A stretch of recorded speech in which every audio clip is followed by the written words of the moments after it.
Are you looking for a fun way to win up to 25 times your money this football and basketball season? Test your skills on Prize Picks, the most exciting way to play daily fantasy sports. Just select 2 or more players, pick more or less on their projections for a wide variety of stats, and place your entry. It's as easy as that. If you have the skills, you can turn $10 into $250 with just a few taps. Easy gameplay, quick withdrawals, and injury insurance on your picks are what makes Prize Picks the #1 daily fantasy sports app. Ready to test your skills? Join the Prize Picks community of more than 7 million players who have already signed up. Right now, Prize Picks will match your first deposit up to $100. Just visit prizepicks.com/bluewire and use code BLUEWIRE. That's code BLUEWIRE at prizepicks.com/bluewire for a first deposit match of up to $100. Prize Picks, daily fantasy sports made easy. Support for this podcast comes from Frito-Lay and the 2023 Snack Bracket Championship. The Frito-Lay Snack-It Challenge is underway, and fans are voting on their favorite snacks to crown champion. We're talking about prime-time matchups between the best 64 snacks in the land. Will Ruffles Ridges reign supreme? Can Doritos defend their dynasty? Or will Smart Food use their smarts for a surprise upset? Only you can decide. Get in on all the action for a chance to win up to $1,000 or a year's worth of snacks. Let your snacks be heard. Just go to fritolaysnacket.sbnation.com to vote and enter for a chance to win. No purchase necessary. Sweepstakes ends April 3rd, 2023. Void where prohibited. Year's worth of snacks awarded in the form of 52 coupons, each good for 1 bag of chips. See official rules at fritolaysnacket.sbnation.com. Hello, everybody. Welcome to Mavs Moneyball's Mavs Party. The Dallas Mavericks just defeated the San Antonio Spurs in overtime. 137 to 128. It was an absolute abomination of basketball. But they won. It was a shockingly somehow a record-breaking game with 5 Dallas Mavericks scoring 20 points or more for the first time in franchise history. This, of course, coming in a game where the Dallas Mavericks were down their top 3 of their top 4 scorers, and Christian Wood coming into the game with a questionable tag, only to play 28 minutes. And really helped seal the game along with Dwight Powell in the fourth quarter when the Spurs turned the tank up to 1 million and, essentially gave away the game as they stopped being able to score the basketball. So we're going to hang out for a while, and then we're going to not think of this game or talk about this game ever again because it was awful, and I did not enjoy myself one bit. Coming up first, my man Nav, what's going on tonight? Hey, how are you doing? Can you hear me? I can hear you. Can you hear me?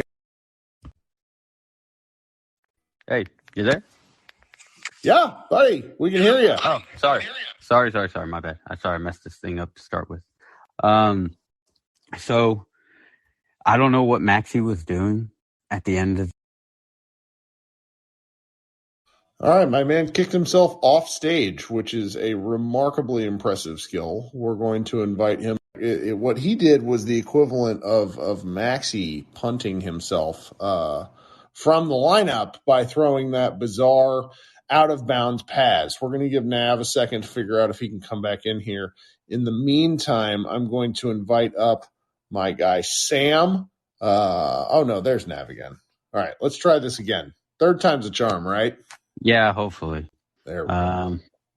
So I'm sorry. Did we ever get a clarification on J-Kid on what happened with Maxey at the end, or no? We're just chalking that up to garbage. I haven't listened to J-Kid quotes. I'm trying not to until after I'm done with these because I don't want to get mad on a show live. Okay, so you didn't listen. You didn't see what his response to Grant. I did before the game. The weird thing before the game, but not after the game. No. Okay. I thought it was one thing I noticed was we were playing 2 big lineups, which was nice. Yeah, it was nice to have 2 guys out there. That's one positive I guess we could take away from this game. I guess one question I had for you was regarding Jason Kidd, I don't know if you want to go down this road, given what you just said about him. So we already established he's not a leader. We established he's not an X's and O's guy. There's an argument I've heard other people make that he's a vibes guy. And do you see any value in the coach being just a vibes guy? I mean, anybody that said that has not read Miran Fader's book and not paid any attention to his previous two stops. That's how I feel about that. Like, he's a coach whose name we know. That's what he is. Okay. All right. And then that's really all I had. I'll get out of here. I already messed this up. You did not mess it up. This is a weird app. Every time I start a new room, it tells me there's a server error and won't let me actually join my own room. Every night. It's ridiculous. This thing is funny. So thank you so much for hanging out. All right. All right, coming up next then, my man Sam. How we doing, Sam? Oh, I'm doing good. How you doing? It's it's a glass case of emotions type game. Oh yeah. This was the most undeserving win in the history of wins. I'm convinced. Like, any team that's won a game that didn't deserve it, this was the worst. Because we didn't deserve it. Well, I mean, look at some of the raw stats underneath it. It's like, you want to talk yourself into being happy after a win, which, if that's your place, if that's what you want to do, not you, Sam, I'm meaning you, Mavs fan listening, I get it. But the Mavs needed not 11 missed free throws and to shoot 52% to beat the Spurs, or from three to beat the Spurs. Like, there is nothing about this game which pleased me outside of like some individual, like, there's no like team concepts from like, oh, hey, look at that, they did this well. Like, they did the really brilliant thing of playing Christian Wood, which is a shocking revelation that. But even him, 28 points, he really carried us home. But my man, you've got to stop offensive fouling. Yeah, these are karate moves. You gotta stop doing that. I like that. But I mean, yeah, just with that, Christian Wood, obviously, he had a good game, all things considered. To be honest, the only guy which I really think like stepped up. I mean, they stepped up, relatively speaking. So I'm not saying they didn't play good at the end, but Josh Green, he backed up his talk. He's done really well.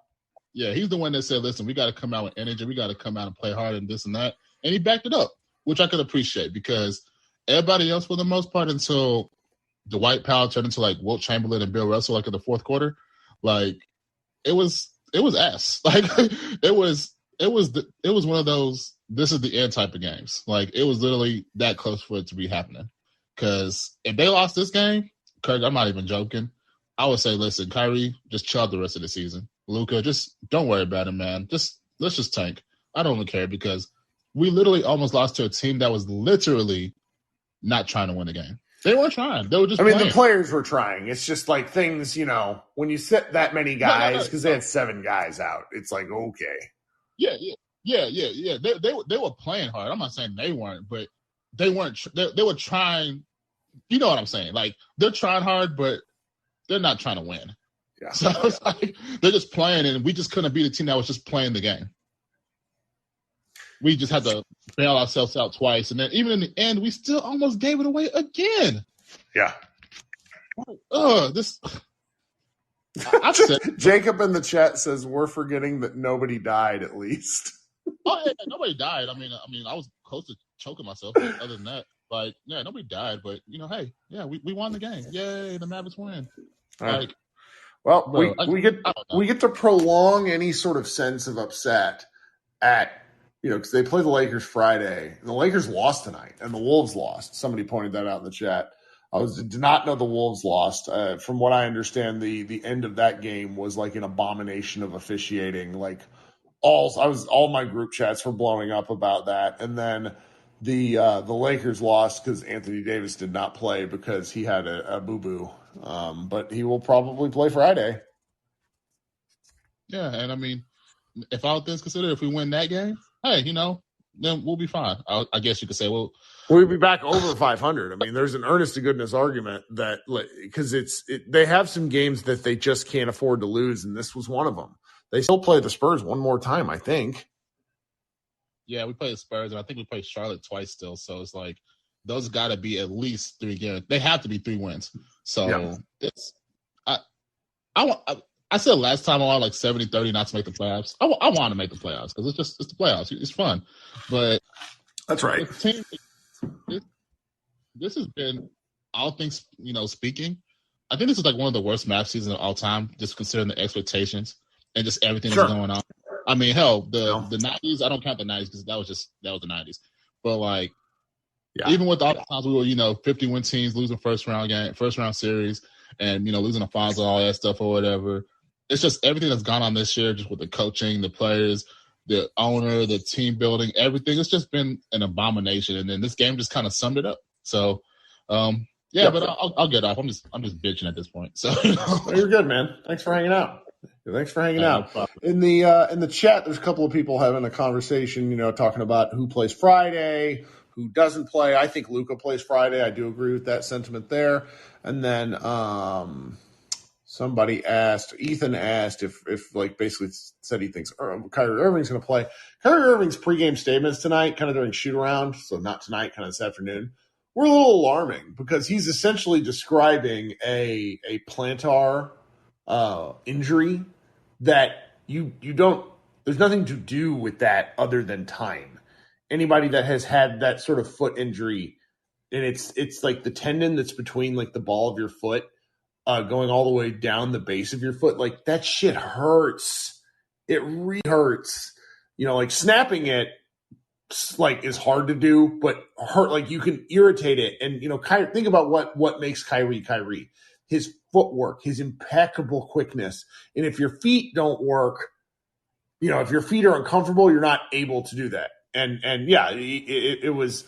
Somebody might want to go find the McMahon. I think was one of the one posting like a longer thing from him today, and just the way he described his foot pain made me think of that. Like he didn't like come out and just like say he has plantar fasciitis, but he just basically described like irritation in that tendon. And I think he wants to play, but I also think he wants to take care of himself before he, has a chance to sign a contract. And you can't really begrudge him of that. So it's, if he doesn't play, I'm not going to be surprised. If he does play, I'm going to be happy. Okay. Tyron, what's up, man? Hey, how you doing, Kurt? I am doing well. And Lewis in the chat wants to correct me. He's correct. The fascia is not a tendon, but it does. I've hurt myself. I've so many fucking injuries as I've gotten older. And Vladi asks, how long does a foot like injury like this takes to heal? And it's like, it's different for every person. Like you basically aren't supposed to like use your feet, which good luck. So what's going on? I just want to get a couple of things off. I've been trying to get back to the chat room for the last couple of days, but work hasn't permitted to do so. So here we are. First things first, that was probably the worst excuse of a professional basketball game I've ever seen in my entire life. At least they won, I'm pretty right? sure. But yes, that was a really rough. That was the equivalent to waking up next to Flavor Flav first thing in the morning ugly. That was ugly basketball. That was terrible. But anyway, I got a couple spicy takes for you. So year before last, when everybody was rallying to get Rick Carlisle out of Dallas, Mark Cuban came to his defense over and over and over and over again. As of late, we heard anything from Mark Cuban. Well, what do you think about that? So I'm trying to think because the Mavericks have been dealing with like a side lawsuit. I know that's a thing related to that cryptocurrency that was like the Mavericks official currency. Cuban has done no media. You're right about that. I definitely don't think it's something to read into about him not doing media in relation to anything kid. I just think that like when they're playing 500 basketball and there's a lot of distractions that are like right around the team, he's smart enough to know when he can take an ad. It's one thing if he wants to change the conversation, but I think it's almost like a misdirection when he does those sorts of things. And there's not really anything like, what do you misdirect from? Like they're not terrible, but they're not good. And, they got Kyrie and they got a big media bump out of that, and so there's just not, I don't really think there's a lot of upside for him to do media right now. I mean, maybe he will. Yeah, well, now is the time that he shuts up after the last couple of years. Okay. But I got another thing for you. The thing that I think about when I think about Jason Kidd is the one game where he was the head coach up in Milwaukee, and he tells one of the assistant coaches, "Bump me," and they knock water on the court or whatever, and they get a timeout out of it. Yeah, no, I think that was Brooklyn. That was Brooklyn. back. I'm sorry. Yeah, I'm sorry. So Brooklyn. So it wouldn't surprise me if Jason Kidd is doing some of the stupid stuff that he's doing on purpose in order to get into the play-in. I think Nick Angstead said this on today's episode of Locked on Mavs, and I thought about it like a week ago. I've been trying to get over here and say this, but it wouldn't surprise me if he's doing something like that. What do you mean? Like to try to get to the play-in? I think he's trying to get to the play-in because in his sick, twisted mind, he thinks it's going to be an easier way to get further in the playoffs. Like, that has Jason Kidd written all over it. I mean, if Luka and Kyrie are hurt, there's an argument to be made that the difference between the 6th seed and the 7th seed is kind of marginal because if you're, you don't want either one of them to be hurt. Like you would, and I'm very pro Jason Kidd conspiracy takes because we can't actually prove any of it. But that's one where I'm like, I think there's like real health concerns. Like Luka does not sit out games, and he was really in a lot of pain in that Pelicans game, and it just, it makes me wonder how long he's not been in a good spot because since the heel injury against the other Pelicans game, where he came down where he tried that like. How old are you? Because there was a movie when I was a kid called The Air Up There that starred Kevin Bacon, and Kevin Bacon dunks. And like when Luka tried to dunk, it reminded me of the Kevin Bacon dunk where he just like hits the front of the rim. A really old person reference. But that's just sort of where I am at the moment.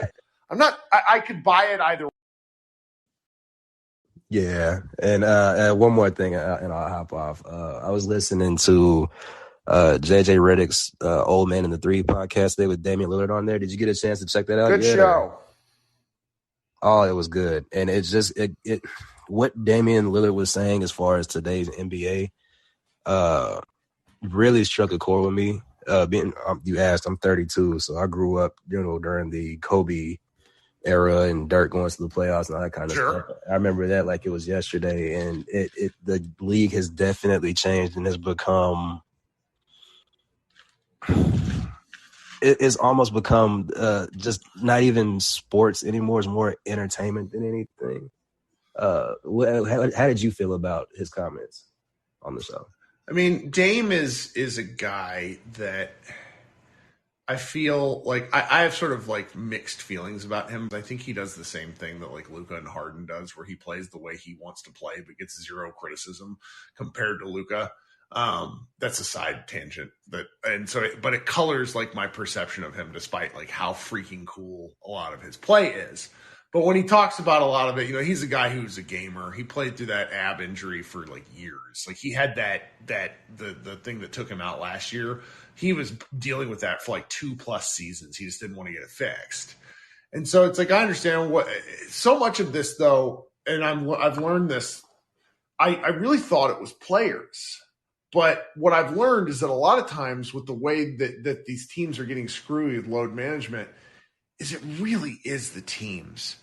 And so you have a few outlier guys who screw up everything for everyone else. Kawhi Leonard and what he did to the Spurs is something that's just going to take a generation for people to forget. I mean, to a certain extent, and this is going to make people mad, sorry, some of the stuff Kyrie did over the last couple of seasons has really colored people's views. And it's like, oh, every NBA player does that. It's like, no, most of these guys want to play, but they're physically kind of unable to some nights because the game is really physically taxing in a way that it wasn't in the 80s. In particular, and it's taxing in a way that was different than it was in the 90s. Because it's like, think about it in the 90s. Did you ever see a center challenging a three-point shooter? That sort of like side-to-side motion is really tough on the body.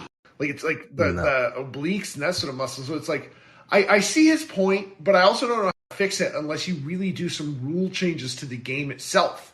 Like, I think you have to eliminate the corner three, for example. There's things that would need to change in the game. You need to reinstate the hand check.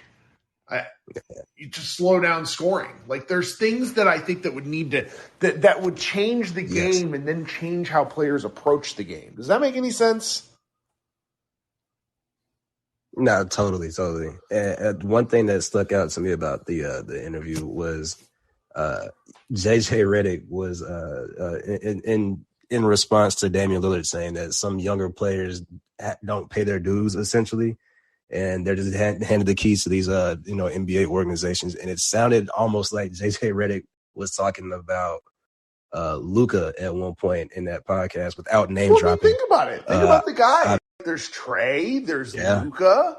What are other young guys that have really kind of come in, made a big fuss? Like, there's 3 or 4 guys that I think you could really kind of apply that sort of thing to over the long haul. And it's very difficult because, like, Luka in particular, he's the one we care about. I've been thinking about this. So you've been testing takes out on me. Now hear this take from me. And I can't believe we're doing this after a Spurs game. So I was talking to somebody that basketball mind who has been around the game for 25 years. I appreciate his thinking a lot. He's smarter than me, even though he's a little bit younger than me. But he said to me the other day, he said, all this stuff you guys complain about, the coaching, the peripheral stuff around the Mavericks, Cuban, the roster, none of it matters unless Luka Doncic grows the fuck up. And I took offense to it, and then I was like, okay, keep going. And he said, think about it. Luka has to stop complaining to the refs. He has to come into camp in shape and then stay in shape in season. He has to stop barking at the refs. He has to be a better leader on the floor.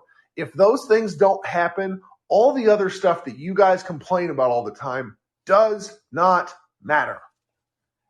And I have been thinking about that. It's been 5 days since somebody said that to me. And I've been thinking about that because I kind of think he's right, as much as I always defend Luka. What do you think?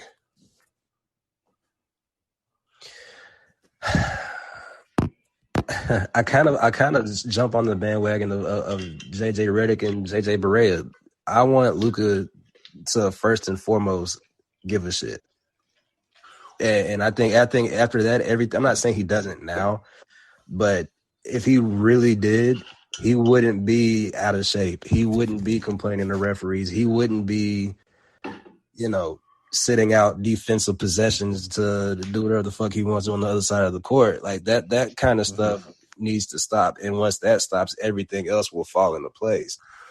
It's difficult because he's learned through experience that he can be a top 3 to 5 to 8, whatever range you want to put him at, player in the world doing what he's done. But the difference between him, and I don't put Joel Embiid in this because I am not a Joel Embiid person. I think he gets this fucking media boost for being on the East Coast and for partying with NBA players. But Jokic and Giannis in particular, Giannis is my city on a hill for Luka Doncic because it's a guy that has made it work through sheer force of will. And I think Luka has will. He just needs to put it into practice. I really think Luka can get there. But to me, there's still a chasm between those 2 guys and Luka. Is that unreasonable? Yeah.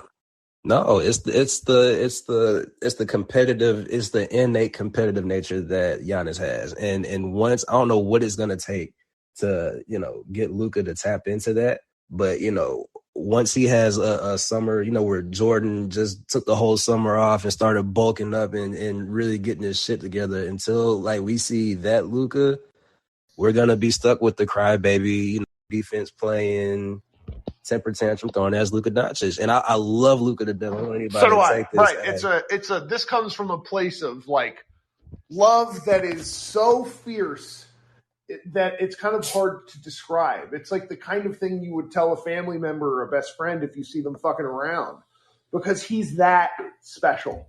He's that special. Yeah, but who's going to step up and do it? That's the problem.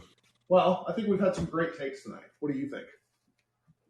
I would agree. Right. Well, I'll let somebody else hop on. Thanks so much. Guys, I saw something special happen while I was talking with Tyron. And we have a friend of the show who's not popped in, but once, I think only once all season. And you're going to be happy to hear him. And he's really, he told us why he wasn't coming in earlier this season. He was coping with something and just he wasn't coming into the show. I didn't want to say what. I don't want to misspeak as to why. But with Jason Kidd at one of his lowest points, it is time for the man, the myth, the legend, Akiva. How are you, my friend? Welcome back. We missed Thank you so much, my friend Kirk. I love listening to you when I get a chance. And more than that, I love talking to you. So I miss you too. Well, thank you. So what's going on, friend? I don't like pop in every once in a while to listen in. Not that often, but I pop in.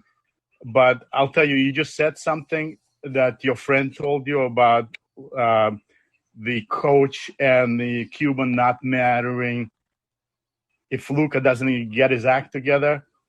And he's wrong about that because there's no chance of Luka getting his act together if he does not respect the owner and he does not respect the coach.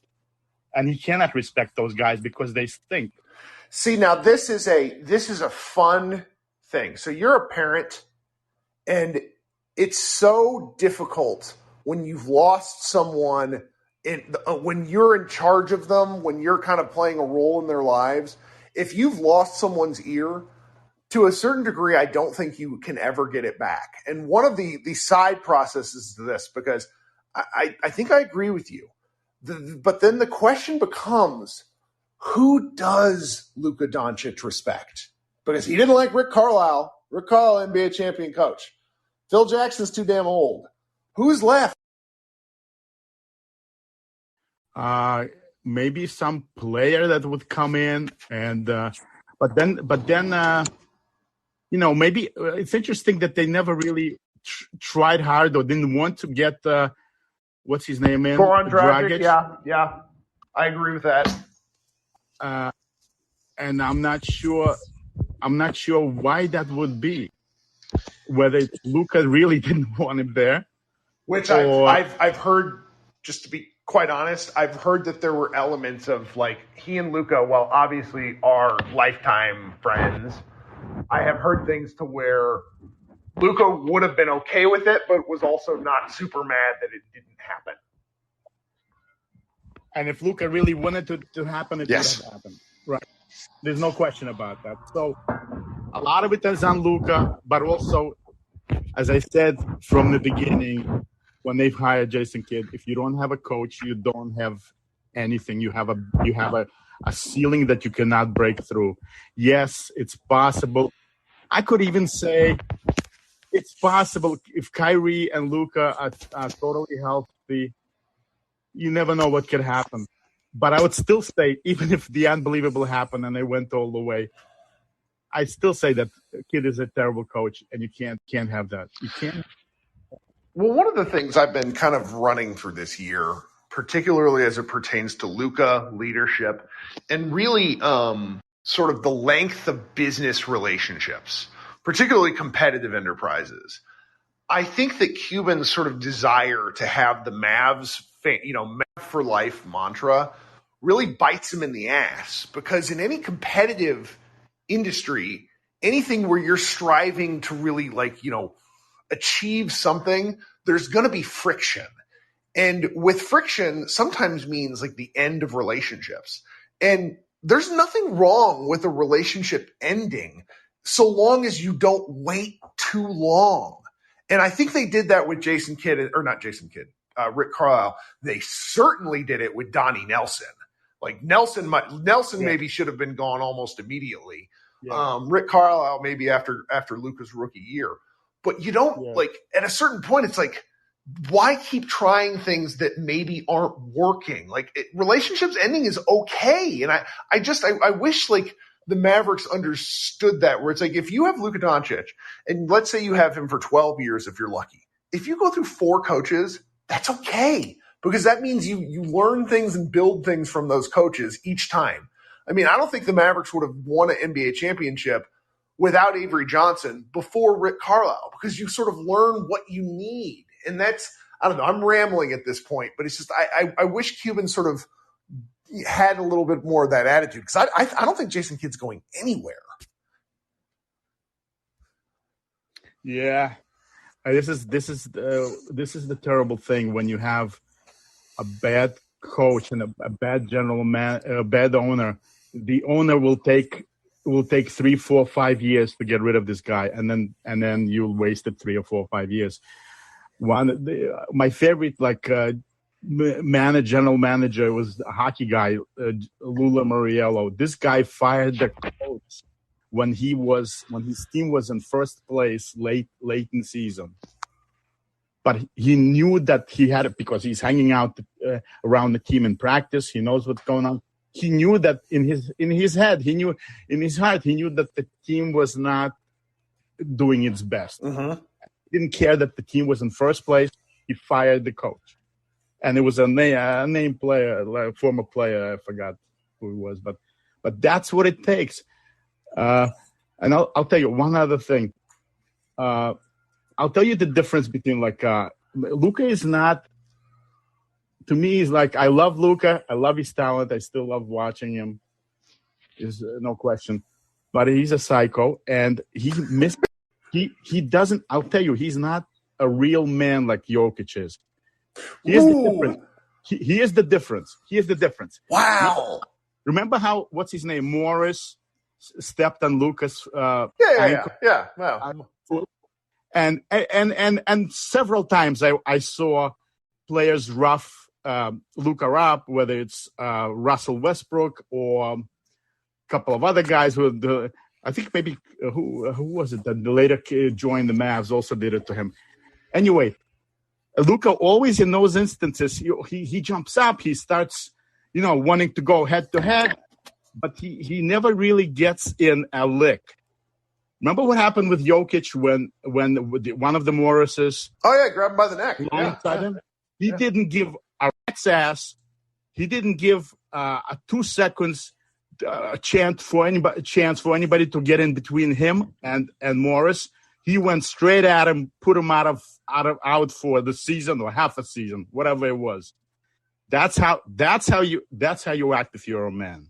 I mean, that stuff is tough. There's so much money on the line. Like, I remember, so I know you weren't a Mavs fan then, but like one of the worst times to be a Dallas Mavericks fan, and there'll be some old heads way down in the chat that'll remember this, is there was a Indiana Pacers player, he might have been with New Orleans at this time, David West, who after retirement has since said Dirk is like one of the hardest guys he was able to cover. Like, he has a lot of respect for Dirk. But in a game at one point, he went up and grabs Dirk by the cheeks with one hand, like cups his chin.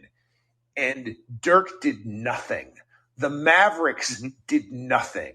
Completely basically, it was one of the most uncomfortable men, because it's like, oh, this is my guy Dirk, he's going to fight, and he did nothing. And I've since sort of had to deal with the fact that a lot of these basketball players, they talk a good game, but they don't really want to fight. I think with $200 million on the line, there's so much of an incentive to not do it. But I do kind of understand the core of what you're getting at, which is it'd be great if Luka could turn that frustration that he feels away from refs, teammates, and coaches and towards the other team a hell of a lot more often. Exactly. And you know what? If you have any kind of balls as a coach, or better yet, as an owner, you come up to Luka and say, Luka, when you start hitting free throws on a consistent basis, that's when you can bitch at the refs. And he did early in the year. He shot 80% for 20 games, and then he just died again. And it's like, man. It's never consistent. Well, I mean, he's 24. I still have a great deal of hope. I hope that this is that there's going to be, because, somebody pointed this out to me, is he's played 161 basketball games in the past year and a half when you combine playoffs plus overseas stuff plus this season, compared to Kawhi, who's played 60. And I really wonder if an earnest to goodness, which he's not going to get one this year because they play in World Cup, Like, I really think a break could do him some real good, to where he could either let himself go to hell or he could really get his body right. Because it's just, when you look at how little of a time off he's had, he just doesn't get it. And he loves to play. Like, that much is obvious. But it's different. He doesn't get to work on his game. And you know what's funny? This happens every summer. When he goes to play for Slovenia, he gets in some kind of shape. Maybe not the best shape, but he gets in much better shape. Then he shows up and he's talk about, we're going to see a new lean Luka this season. And every year he shows up with a fat ass. Every year. And it never changes. That's part of growing up. And every year they start him off as the Vegas MVP favorite, betting favorite. And he shows up with a fat ass might be the funniest thing I've heard on this podcast. No, it's true. And I'm one of his biggest fans, believe me. I know. We all are. This all comes from a place of love. Yes, and it just pains me to see him like waste that. I mean, he's unbelievable, but look how much better could he be if he was really in shape? Well, maybe I hope we'll find out, because I really do think the best player in the league is right there. It's just a couple of changes. Well, my man, thank you so much for joining us. I'm glad you did once again. Thank you so much, my friend. Great. You too. Tell your son-in-law Josh I say hi. All right. Absolutely real. All right, bye, guy. Okay, that was a special addition to the show. We love us some Akiva. Ruben, what's going on? I was going to invite you up, but Akiva was there. I had to. I know. I feel like I always come up right after a go for the green room. I think you did that last time after a guy like literally cried. Oh, and yeah. You were like, good luck, Ruben. my man, John Thornton, who was telling us about his dad. I was talking with him today. Man, that's good, man. Stay in touch with dude. That was a pretty good story, man. He's like, who has like, there's this funny meme I post every now and again where it's, God, I can't remember what movie it's from, but like it has 3 panes and it's like, Mom, I made a new friend. And the second one says real or podcast host. And then the third panel. And the third panel says podcast host. And I think about that like every day, because I have like, you guys listen to me and I can't tell you how much I appreciate it. But it's like, I listen, like my favorite show is The Ringer's Midnight Boys, which are these two guys, these two black guys discussing pop culture. Right. And they just kill me. And it's my favorite thing I listen to every week. Bro, But hey, so what's going on? Man, this is a green room for the ages. I really like the conversations you guys were having. I was just sitting back and listening. I just want to touch on what you guys were talking about just real quick. I think you were right, like what your friend was saying to you outside of the podcast or whatever, saying even if Luka did change or whatever, it doesn't matter. Everything around him. I would say I don't agree with that, only because just look at today's game was the best example. Luka is, even if you hate Luka or really love Luka, you understand he's like 5 players in one for this team. Maybe on another team if he went somewhere with LeBron or whatever, but on the Mavericks, his home, he's like 5 players in one, and Kyrie may be 2 players in one. So that's like you're missing 7. Spurs missing 7 players. But we know this roster is shit right now. We say it damn near every other podcast. This roster is shit, and Luka covers up for so much. So when we get a win like this, I'm like, why are you guys – we are super pissed off when we lose, right? We are super pissed off when we lose to the Rockets or the Warriors or whoever. But when we get a win against a trash team or whatever, it's like, whatever. Whatever. I'm like, what? You guys were just crying because you lost to the OKC on the same – we haven't had these guys for 3 games and we've been losing, and it's been hell. Like the world is ending. But we finally get a win. And yeah, it's I was like, Pop, you're playing full court press and you want to lose for Wemby? What is going on? And Maxey damn near gave the game away. But I say that to say this. It's like Luka's not going nowhere.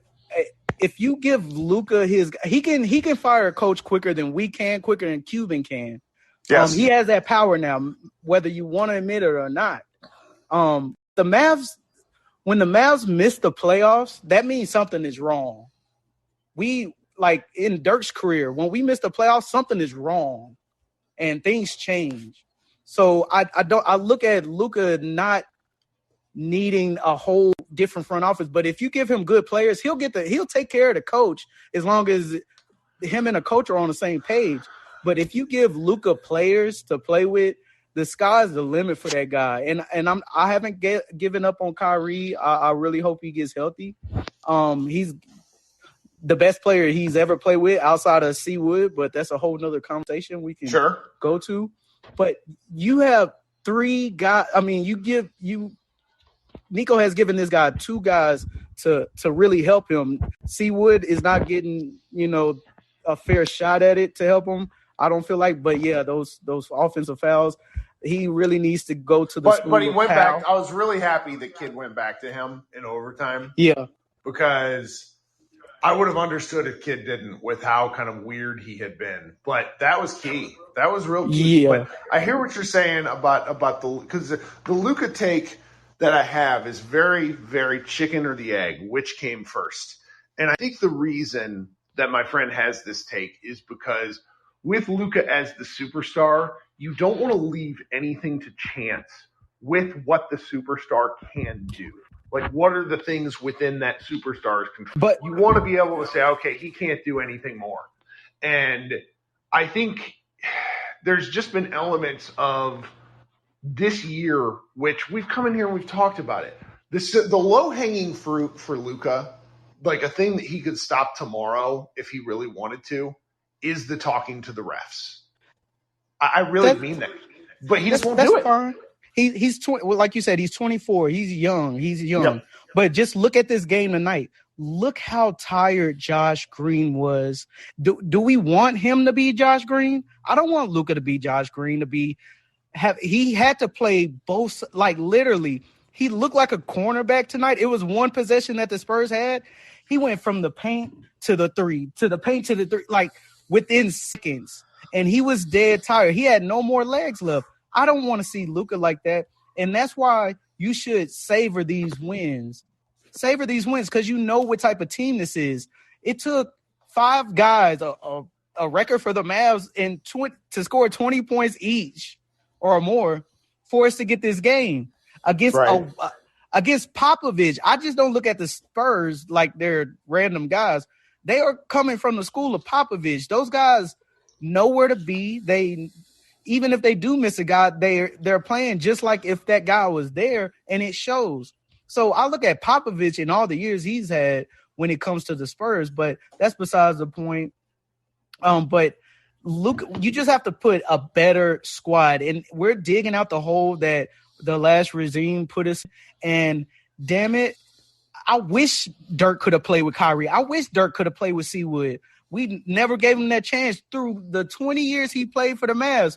I can't really say like he ever played with an all-star except for Jason Kidd on the championship team, and then we blew that up.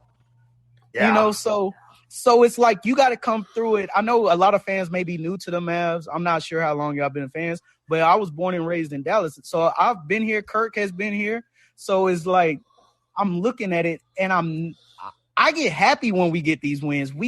For goddamn sake, we lost to the Houston Rockets. We lost to the OKC Thunder. And I feel like the reason most Mavs fans are so mad that it didn't have to be that way. It just was that way because Jay Kidd's coaching decisions, and he could still go for all I care. But what I did want to say and come on here and say, Luka is not really going nowhere. And I do hope he does take a break one off season and not play for his country, just so he can. Because I feel like he's been playing since the age of 16. He really has. 2017, which is where his international legend really became a thing. I want to say it was also the World Championships. He basically hasn't stopped playing basketball since then. And one of the reasons why he fell in the draft in 2018 was he kind of let his body go And that was where the Mina Kimes article came out when they went to Hard Times, and she wrote about how he ordered all this food, and that like stuck in people's brain. And he really has played so much basketball. And it's the fact that he's been healthy like he has been is actually really kind of it's impressive. That's what I'm saying. So he hasn't broken. Yeah. He hasn't had an ACL tear. I mean, let me knock on wood. No or like something, stress injuries or anything like that. Yeah. He's built these Europeans like Jokic and stuff and Giannis. They are built different. And I feel like with Luka, he's so young. It feel like he binges out whenever he has a break. I feel like with same what it was with the fat ass. So same. I so quit I kid you not, man. I finished an 8-week weight loss challenge and then went and ordered a Chipotle bowl with double meat and queso. Like I didn't wait a minute. So it's like I really sympathize with that attitude. But I do want to say, man, great game from Hardy had his ups and downs, but I really like to see he was not scared to take that late three, almost either good three. Yeah, that was big. And he was 4 of 16 at that point. Woo! He was and Jason Kidd left him in, and I mean he had no other choice. Like who else? I hope he never loses that drive to the ball. And he wasn't getting the calls. He's a rookie. I don't expect him to. Powell was there to get those offensive rebounds late that kind of pushed it over. We came back from 16 on these guys, which I would never say without Luka and Kyrie that could happen. But I did like his poise. Josh Green looked dead tired. It's like that's what Luka has to deal with Josh Green had to deal with tonight. He has to play at an all-star level on offense. And then, yes, we do want Luka to move his feet from time to time. Josh Green played his ass off on offense and still played his ass off like an all defensive player. He did, but one of the things I'll say about Green, so Green's been incredibly efficient these past several games. He's got his mojo back. Right. But on top of that, the offensive stuff, which I'm glad about. But where I'm really pleased is the defensive stuff because he was kind of being a wild ass, if we're being honest. He was getting a lot of weird shit, making plays that were kind of pissing everybody off. I'm really pleased to see him looking better on both ends. Right. And some of his defensive foul calls, throughout the season, I'm 50-50 on. But I loved what he showed. I love what Jaden Hardy showed. But I come on here to let C. Wood lead and score, playing. I hope Jason Kidd sticks with the two bigs. Maxey, he still looks a little slowed down by his injury. I didn't really like what I saw from him. Man, I didn't want to say it. You just you said it. But I feel like when our stars get back, we just need Maxey to stay in one corner. He's doing way too much in our offense. He's got to play using up 15 all his to 20 minutes. He just looks worn. Yeah, I don't. Yeah, in those last couple plays, Jesus Christ, he almost threw this game away. But C. Wood, let's fucking go. Learn how to set a pick, and then we can talk, man. But have a good night, you too, man. buddy. Thanks for hanging out. Mm-hmm. Okay, let's see if anybody else is waiting. Oh, Ryan. Hi, Ryan. Welcome. Give Ryan a second here. Ryan might have forgotten that he asked to speak. All right. Let me see here.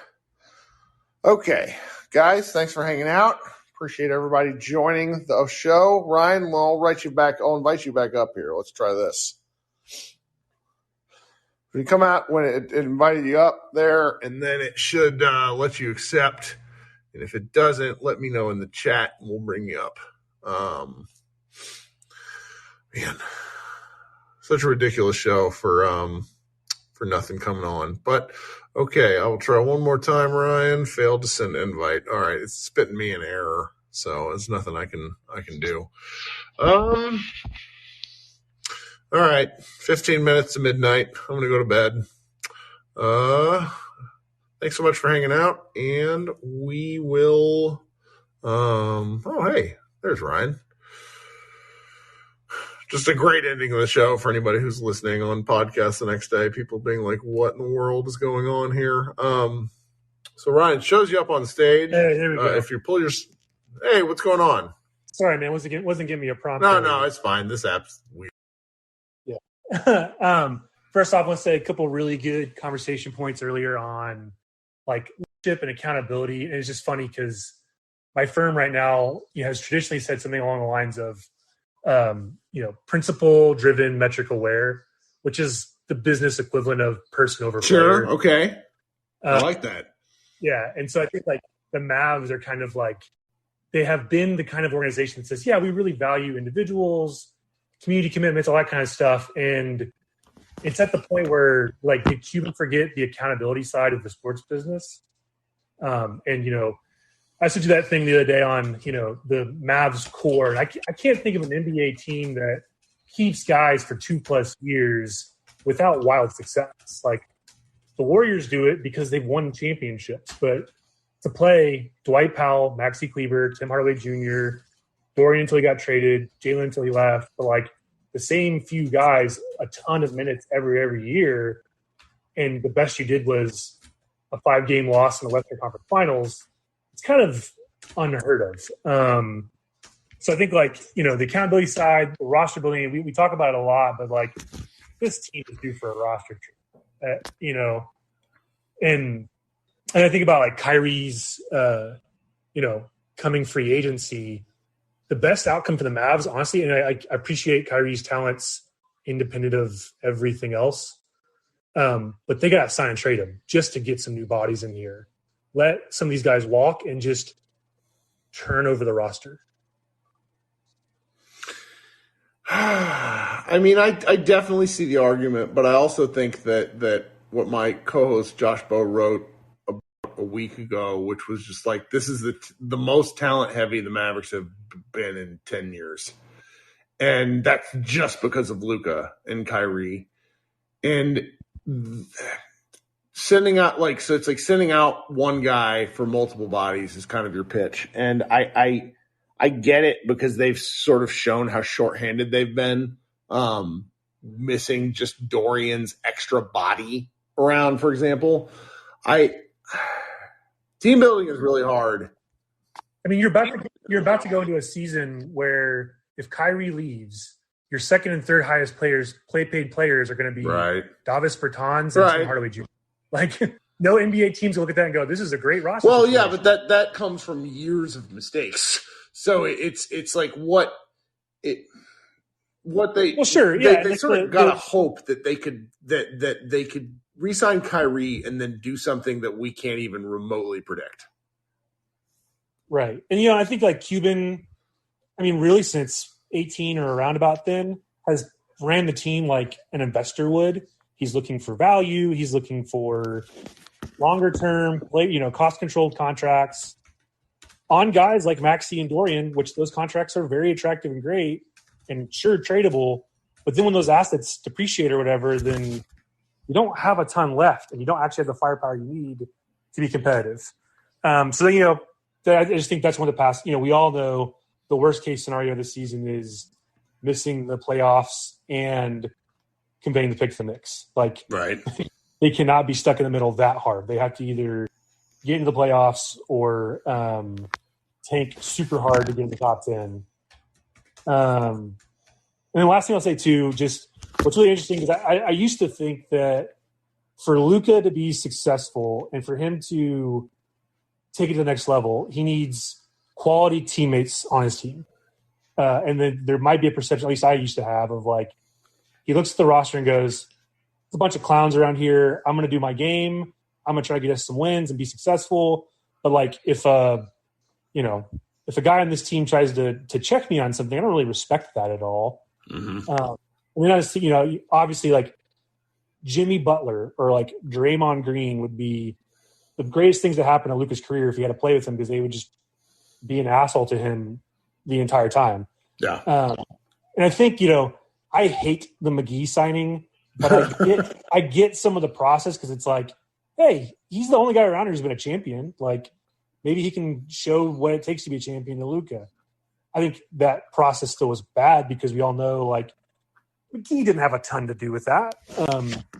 But like looking at the free agency class, it's not great. No. If they end up relinquishing all their cap holds and letting Wood walk and Powell and, / Reggie's partially guaranteed, like they'll have some space.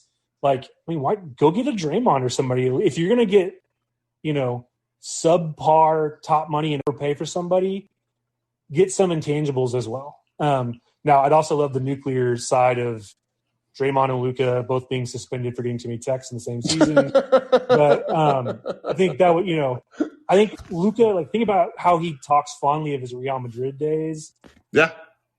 It's not like those guys had better talent than we playing with the NBA, but they were winners. And he doesn't play with winners right now. He plays with guys who are scrappy, who've overperformed in their careers, and that's great. But he needs to play with someone who says, Luka, I know what it takes to go climb the top of the mountain. And if that's what you want, come on this ride with me. Sure.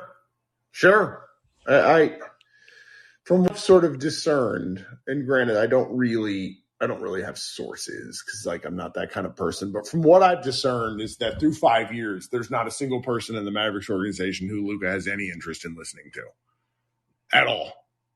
No, the Boban stuff, friends are great. I do think he listened to Barea a lot, and that's a hindsight thing that I didn't understand at the time. Yeah. So. Yeah, what I can't remember, but I think Barea was still on or around the team in the bubble, Luka's greatest shape of his life and some of the basketball. Even this season, how good he's been, the bubble he was the best player in the world, I think. Even with all the stuff that Dame was doing, Kawhi did to us in the playoff series that year, but he was the proto-Luka. And if he can get someone else in his life that can the shape thing, whatever, I think his size is probably a function of how they want him to play now. Kind of like a 3 or 4 that can bang in the and you need a bigger frame to do that a lot. But if they can change the style of play and he can drop some pounds and get the right support, then it would be even more incredible than we're seeing now. And he's got the smarts and positioning to play a good defense. If he could get the place to do that more consistently, then he'd be incredible. Oh, goodness. I was briefly distracted towards the end there because Steph Curry has 50 points and the Warriors lost by 10, by 8. Oh, my God. The Warriors have to be looking at the, paying the insane tax to keep that team together. Right. Get these kinds of results. And, That's why I look at the Mavs and go, we're keeping the same, 6 to 7 guys. And, oh, by the way, probably the 3 best parts of our core all left this season in Dorian, Spencer, and Jalen. But yeah, the Warriors are probably thinking Clay's getting older, Steph's getting older, Trey's getting older. Time to flip it. So yeah, I think when the churn comes, and it may not happen this season if even I wanted to, but when the roster churn comes, if they can't get the best talent, they have to prioritize people that are not going to just tell Luka what it needs to be, but show, demonstrate, challenge, make him accountable. We know Kid's not going to do it. Well, thank you so much for hanging out with us, Ryan.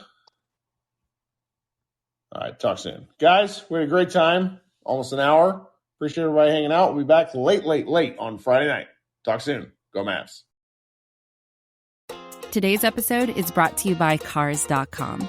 With over 2 million vehicles and 50,000 more added every day, Cars.com will match you with the perfect car for you, your budget, your life, your style. And if you're ready to say goodbye to your current car, Cars.com will get you an instant offer to cash it in. Just start by entering your license plate and get matched with a local dealer who will write you the check. So whether you're looking to buy or sell, just go to Cars.com. It's magical.